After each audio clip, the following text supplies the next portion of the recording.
Welcome back to another segment of the Triple Scoop. This is our Monmouth Cinema Club section, and we're going to talk about the Robert Eggers film, the 2015 horror film called The Witch. We got a wonderful crew of people here who are really excited to talk about it, so why don't you just quickly introduce yourselves? Go ahead. I'm Anthony. I'm Tyler. I'm Josh. I'm Jared. So we could go essentially anywhere with this movie. I feel like there's a lot of talking points we can make. You could talk about the entire themes of religion. We can talk about how slow the movie is. We can talk about female empowerment in terms of the main character. But I'd like to get your guys' gauge first of what you want to talk about first. Well, first off, I just want to say this movie is extremely intense. I wouldn't say there's really any scares. There's a couple in there, but it's more just tension building as to like, oh, I don't know really what's gonna happen to these characters.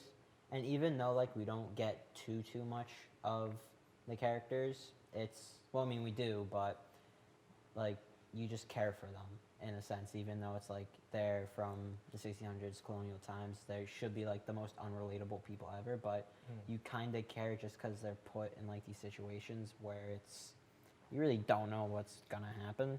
Mm-hmm. Yeah, what I like about it is it takes all of the like historical Puritan fears about what a witch is, and it makes them real. You know, in the world of The Witch, there's an actual witch, and a lot of the things that the witch does to the people in the movie are things that like were recorded that the real Puritans in the the 1600s actually thought that the witches were doing to them.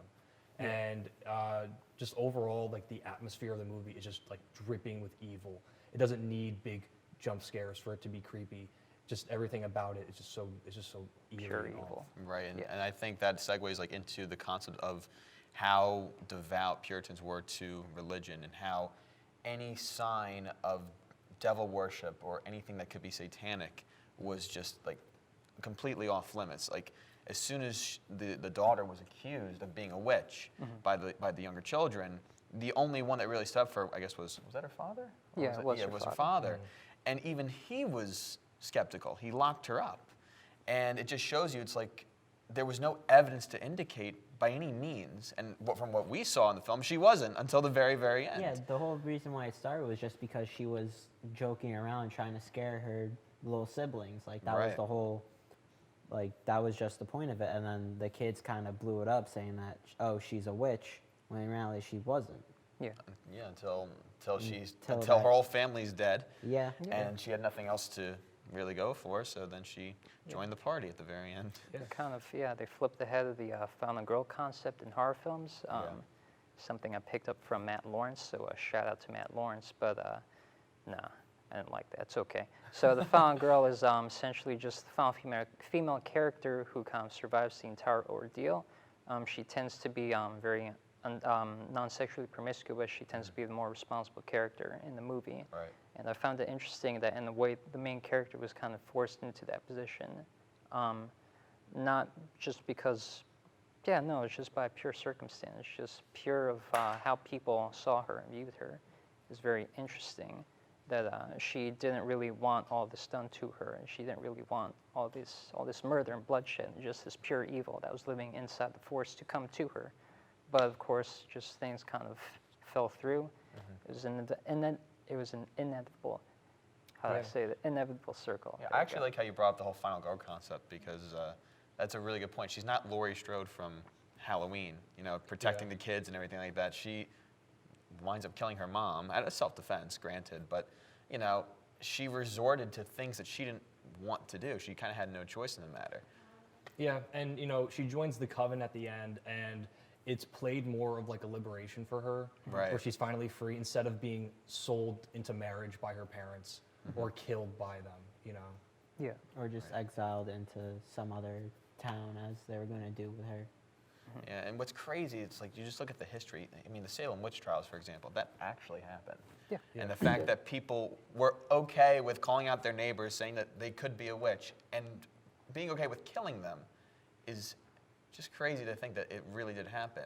And just shows that this film is honestly, I mean, aside from like the supernatural happenings in the end, you know, in comparison to horror films today, it's pretty realistic in just the historical context of it. Yeah, like the dialogue, for example, Yeah, is, it's spot is on, yes. all Yep. historically. The director looked at documents from that era and took, in some cases, exact quotes from historical documents and put them into the movie. Yeah. Absolutely. And from like a cinematographer point of view or anything like that, it was shot beautifully. Very beautiful, yep. Phenomenal direction. The actors were on point. Like this is just like aside from just like a horror film, it's a genuinely good movie. It's it's really enjoyable to watch. And I think for some people who might get bored by the concept of like a Puritan film, what will keep you enthralled in the film is the mastery of the direction. Do you guys think that I forgot my question actually. So let me try and reroute it to a different question. Do you guys look? What are your views on Puritan family? What are your views of just Puritan religion? Did it kind of significantly change in any way after you came out watching this film? Is it right? I know I'm bringing it back to the first point you made. Is it right to look down on these people for their religious views and their beliefs? It's, with all due respect, it's kind of like a self-destructing, like, sect of Christianity in a sense. I can see why they got kicked out of England, because they really went against their own kind. And you saw that if there was any sign of anything going against the faith, they would literally kill you or persecute you in some way. It wasn't a way to live, and that's why it died out so quickly. I think you could argue that the movie is trying to say that their religious beliefs were their downfall. Because in the beginning, the reason why they left their town in the beginning is actually because the father felt as though they weren't as like strict enough with their practicing of their religious beliefs. So like he thought that they weren't religious enough. So then they asked him to leave, which he did. And you know, if he wasn't so strict about that, then like arguably like it wouldn't have happened. What made it through the Right. entire? I kind of feel like the father was more like willing to hear the daughter at some point. The main character played by Anya Taylor-Joy.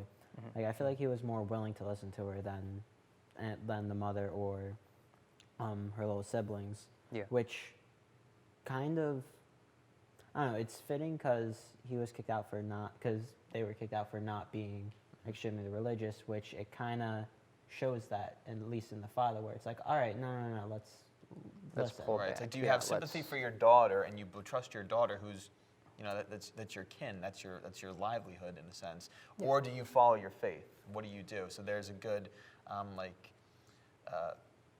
of like conflict within himself in the film. Shelf of anger moment. That's what I like Absolutely, to yeah. think of it as. Yeah. But just go through. I know we're running out of time right now, guys. But out of 4 scoops, 3 scoops, I don't remember. What would you guys give this movie? I would give this, I'm going to go out of 3. I'm going to give it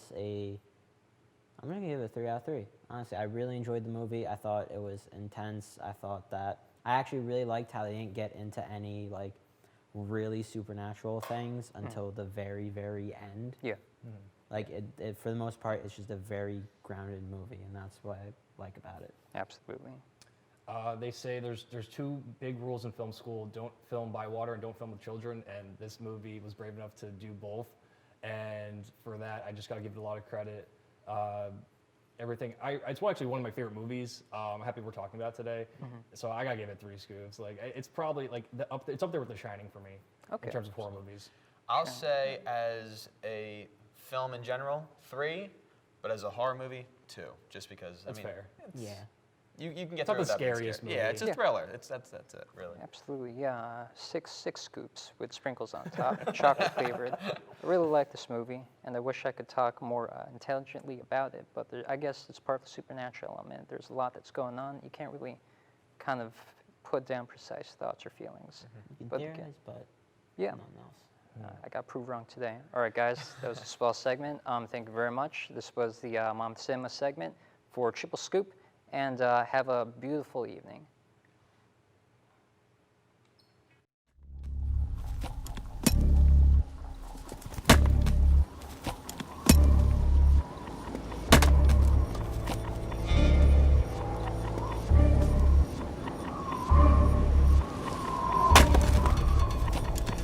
ba ba ba ba Black Phillip Sif, you are wicked.